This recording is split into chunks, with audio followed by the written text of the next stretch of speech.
श्रीकृष्णाय वासुदेवाय हरे परमात्मने प्रणतं क्लेशनाशाय गोविंदाय नमो नमः। সেদিন ছিল বৃহস্পতিবার আর আমি দেখো বাড়ির সমস্ত কাজ সেরে কি সুন্দর করে ঠাকুরের পুজো করে নিয়েছি। আর আমার এই শখের ঠাকুর ঘরটা তোমাদের কেমন লাগলো অবশ্যই কিন্তু জানিও। So hello everyone, again welcome back to my channel. তোমরা সবাই কেমন আছো? আশা করছি সবাই খুব ভালো আছো আর ঈশ্বরের কৃপায় আমিও খুব ভালো আছি। রোজ সকাল সকাল উঠে আমি কি করি সেগুলোই তোমাদের আমি আমার ভিডিওর মাধ্যমে দেখিয়ে থাকি। তো ভাবলাম আজকে একটু অন্যরকমভাবে দেখানো যাক। আজকে আমি তোমাদের দেখাবো আমি দুপুরবেলা থেকে রাত্রি পর্যন্ত কি কাজ করে থাকি। তোমাদের তো আগেই বললাম সেদিন ছিল বৃহস্পতিবার, আর বৃহস্পতিবার মানেই তো ঘর বাড়ি একটু বেশি পরিষ্কার করতে হয়, কারণ ঘর বাড়ি পরিষ্কার রাখলে তবেই সেই বাড়িতে মা লক্ষ্মী বাস করেন। আর আমার মনে হয় প্রত্যেকটা গৃহবধূরই এই বৃহস্পতিবার দিনটা একটা যুদ্ধের মতো যায়, কারণ সেদিন কিন্তু এক্সট্রা কাজ অনেক থাকে। আমারও ঠিক তাই। সেদিন সকাল থেকে এতটাই তাড়াহুড়োতে কেটেছিল দিনটা যে তোমাদের সঙ্গে আর সকালের মুহূর্তগুলো না শেয়ারই করতে পারলাম না, কারণ ওই কাজের ফাঁকে ভিডিও করাটা খুবই চাপের। আর তোমাদেরকে তো এর আগের দুদিন আমি ভিডিওতে দেখালামই আমি সকাল থেকে কি কাজ করি। তো ভাবলাম একই জিনিস আবার ওই ভিডিওতে দেখানোটা বড্ড বোরিং হয়ে যাবে। তাও তোমরা যদি দেখতে চাও তাহলে আমি চেষ্টা করব পরের বৃহস্পতিবার সেগুলো ভিডিওর মাধ্যমে তোমাদের সামনে তুলে ধরার। সেদিন দুপুরের খাবার খেয়ে একটু সময় নষ্ট না করে শুরু করে দিয়েছিলাম আমার ঘর বাড়ি পরিষ্কার করতে। বাবা মানে আমার শ্বশুর মশাই সেদিন সকাল সকাল বাড়ির সমস্ত পর্দা থেকে শুরু করে বিছানার চাদর সব কিছু কেচে দিয়েছিল, তাই আমি সেগুলো শুকিয়ে গেলে সুন্দর করে একে একে চাদরগুলো পেতে নিচ্ছিলাম, পর্দাগুলো লাগিয়ে নিচ্ছিলাম, আর সমস্ত জিনিসপত্র মানে আসবাবপত্রগুলো একটু মোছামুছি করে নিচ্ছিলাম। আর প্রথমেই পরিষ্কার করে নিলাম আমার শ্বশুর মশাই আর শাশুড়ি মায়ের ঘরটা। আমার এই ঘর গোছানোটা তোমাদের কেমন লাগলো অবশ্যই কিন্তু জানিও। সপ্তাহে অন্তত একটা দিন বার করে এইভাবে ঘর গোছালে দেখবে ঘর এমনি পরিষ্কার থাকবে। তারপরেই সোজা চলে আসলাম আমার ননদিনীর ঘরটা পরিষ্কার করতে।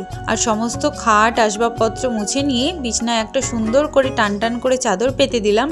আর এই দেখো ঘরের পুরো লুকটা তোমাদের সাথে একবার শেয়ার করে নিই।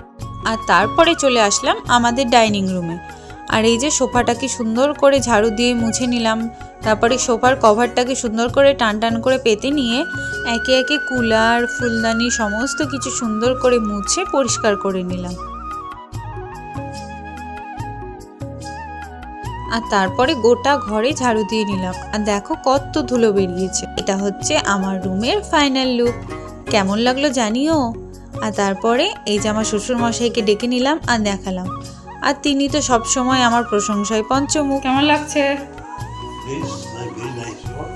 আর ঘর পরিষ্কার করতে করতে আমার বেজে গেছিল 5:30 মতো।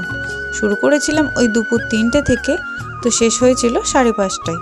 তো ভাবলাম একবারে সন্ধ্যাটা দিয়ে নিই, তাই আর একটু দেরি না করে ফ্রেশ হয়ে চলে আসলাম আর একটা সুন্দর দেখে শাড়ি পরে নিলাম। আর সেদিন না প্রচুর গরম ছিল, তাই এরকম একটা হালকা পাতলায় শাড়ি পরেছিলাম। কিছুদিন ধরেই তোমরা হয়তো আমার ভিডিওতে একটা জিনিস লক্ষ্য করেছো যে আমি হাতে শুধুমাত্র শাখা পরে আছি, পলা পরে নেই। তার কারণটাও তোমাদেরকে বলি। ওই যে এর আগের এক ভিডিওতে তোমাদেরকে বলেছিলাম না যে আমার ননদিনীর খুব সুন্দর একটা পুত্র সন্তান হয়েছে, তো সেই কারণেই যেহেতু আমাদের বাঙালিদের মধ্যে প্রচলিত আছে যে আতুর ঘরে পলা পড়ে গেলে সেই পলাটা খুলে ফেলতে হয়। আর যেহেতু ইদানিং আমি তার বাড়িতে যাতায়াত করছি, তো তাই জন্য আর পলাটা পড়ে নেই। সপ্তাহে প্রত্যেক দিন না পারলেও আমি চেষ্টা করি অন্তত বৃহস্পতিবার দিনটা অবশ্যই বাড়িতে ধূপ দেওয়ার। আর ধূপ দিলে দেখবে বাড়ির মধ্যে মনে হয় একটা পজিটিভিটি কাজ করে, আর বাড়িতে খুব সুন্দর একটা ধূপের গন্ধে মৌ করে, বাড়ির পরিবেশটাই যেন অন্যরকম হয়ে যায়। হরে কৃষ্ণ নাম দিল প্রিয় বলরাম, রাখাল রাজা নাম রাখে ভক্ত শ্রীরাম। যশোদা জননী বলে জাদু বাছা ধন, যশোদা জননী বলে জাদু বাছা ধন। অষ্টতর শব্দ নাম নীল নারায়ণ, সূক্ষ্ম রূপ ধরে সিয়াহি দিখাওয়া, বিকট রূপ ধরি লঙ্ক জ্বালা। আমি জানি খুব একটা ভালো হয়তো পারি না, তবে তাও চেষ্টা করি ঈশ্বরের সামনে বসে এটুকু সময় কাটাতে। আর তারপর 2 কাপ চা করে চলে আসলাম শ্বশুরমশাইয়ের ঘরে। আমি আর বাবা বসে এখন এই চাটা খাবো আর অনেকটা সময় গল্প করে দুজনে কাটাবো। আর তারপর এই যে দেখো, বারবিকে আমি যতবারই কোল থেকে নামিয়ে দিচ্ছি ও এক ছুটে এসে আমার কোলেই বসবে। আর তারপর আমি বসে বসে কালকে যেসব রান্নাগুলো করব সেই সবজিগুলো কেটে নিচ্ছিলাম। সকালবেলাটা যেহেতু আমার অনেক তাড়াহুড়ো থাকে, সব কিছু সময়ের মধ্যে করতে হয়, তাই আগের দিন সবজিটা কেটে রাখলে এই সময়টুকু বেঁচে যায়। আর এই দেখো, আমাদের বাড়ির আরেকজন সদস্যের সঙ্গে তোমাদের পরিচয় করিয়ে দিই। ইনি হলেন আমাদের আরেক পোষ্য গোলু।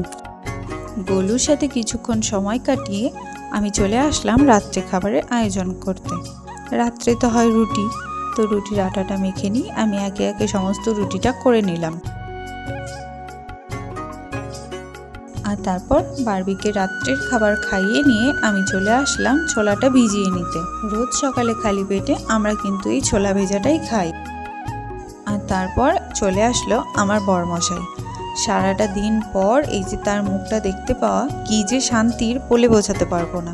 তবে ওই যে আমার ভালোবাসে ভাগ বসানোর জন্য তো এখন আরেকজন চলে এসেছে, তো তাকে নিয়ে এখন সে ব্যস্ত। আর সেদিন বরমশাই নিয়ে এসেছিল পাকা আম। আর এই পাকা আম খেতে যে বারবি কি ভালোবাসে তোমরা খালি দেখো একবার। আর শুধু আম নাই, তার সাথে নিয়ে এসেছিল আরও অনেক কিছু। নিয়ে এসেছিল অনেকগুলো চকলেট আর 1 প্লেট আমার পছন্দের মোমো। আর তারপরে আমরা দুজনে একসাথে ডিনারটা সেরে নিলাম। আর আমগুলো ছিল ভীষণ টক, আমার রিয়াকশন দেখেই তোমরা বুঝতে পারবে। আর ততক্ষণে ঘড়ির কাঁটায় বেজে গেছিলো ঠিক 10টা। তো এবার তো আমাদেরকে ঘুমানোর প্রস্তুতি নিতে হবে, কারণ সেই ভোরবেলা উঠে সারাদিন কাজের মধ্যে থাকি, তো রাত্রে একটু তাড়াতাড়ি ঘুমানোর চেষ্টা করি। তো আমার আজকের ভিডিওটা ছিল এতটুকুই। তোমাদের সবার কেমন লাগলো অবশ্যই জানিও। যদি ভালো লেগে থাকে একটা ছোট্ট লাইক, কমেন্ট আর শেয়ার করে দিও। খুব শীঘ্রই দেখা হচ্ছে পরের একটি ভিডিওতে। ততক্ষণের জন্য সবাইকে টাটা, বাই।